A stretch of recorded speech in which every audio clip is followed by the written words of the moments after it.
Hello, कैसे हैं आप लोग। आज की कहानी में हम पढ़ सुनेंगे मारीच और सुबाहु का वध।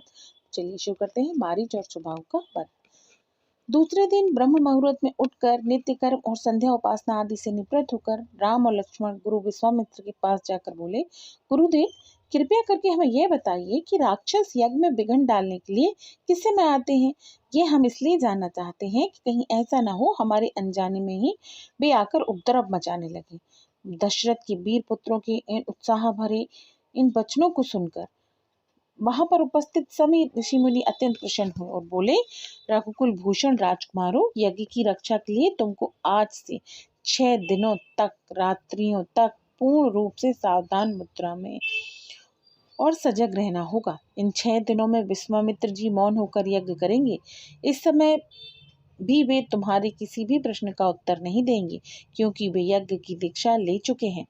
सूचना पाकर राम और लक्ष्मण दोनों भाई अपने समस्त शस्त्रास्त्रों से सुसज्जित होकर यज्ञ की रक्षा के लिए तत्पर हो गए। 5 दिन हो गए और 5 रात्रि तक वे निरंतर बिना किसी विश्राम के सतर्कता के साथ यज्ञ की रक्षा करते रहे, किंतु इस अवधि में किसी भी प्रकार की विघ्न बाधा नहीं आई। 6वें दिन राम ने लक्ष्मण से कहा, भाई सौमित्र, यज्ञ का आज अंतिम दिन है। उपद्रव करने के लिए राक्षसों के आने की पूर्ण संभावना है। आज हमें विशेष रूप से सावधान रहने की आवश्यकता है। तनिक भी असावधानी से मुनिराज का यज्ञ और हमारा परिश्रम निष्फल और निरर्थक हो जाएगा।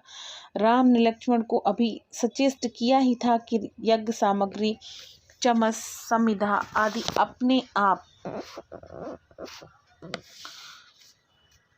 भभक उठे। आकाश से ऐसी ध्वनियां आने लगी जैसे मेघ गरज रहे हों, सैकड़ों बिजलियां तड़क रही हों। इसके पश्चात मारीच और सुबाहु की राक्षसी सेना रक्त, मांस, मंजा, अस्थियां आदि की वर्षा करने लगी। रक्त गिरते देखकर राम ने उपद्रवकारियों की एक खोजपूर्ण दृष्टि डाली। आकाश में मायावी राक्षसों की सेना को देखकर राम ने लक्ष्मण से कहा, लक्ष्मण, तुम धनुष पर शरसंधान करके सावधान हो जाओ। मैं मानवास्त्र चलाकर इन महापापियों की सेना का भी नाश किए देता हूँ। यह कहकर राम ने असाधारण फुर्ती से और कौशल का प्रदर्शन करते हुए उन पर मानवास्त्र छोड़ा। मानवास्त्र आंधी के बेग से जाकर मारीच की छाती में लगा और वह उसके बेग के कारण उड़कर 100 योजन अर्थात 400 कोस दूर जाकर गिरा। इसके पश्चात राम ने आकाश में अग्नि अस्त्र फेंका, जिससे अग्नि की एक भयंकर ज्वाला प्रस्फुट हुई और उसने सुबाहु के चारों ओर एक से आवृत कर लिया। इस अग्नि की ज्वाला में क्षण भर में उस महापापी को जलाकर भस्म कर दिया। जब उसका जला हुआ शरीर पृथ्वी पर गिरा तो एक बड़े जोर का धमाका हुआ। उसके आघात से अनेक वृक्ष टूटकर भूमि पर गिर पड़े।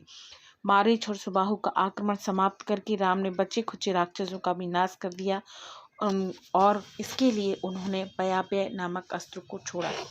उस अस्त्र के प्रहार से राक्षसों की विशाल सेना के वीर मर मर कर ओलों की भांति भूमि पर गिरने लगे। इस प्रकार थोड़े ही समय में संपूर्ण राक्षसी सेना का नाश हो गया। चारों ओर राम की जय जयकार होने लगी तथा पुष्पों की वर्षा होने लगी।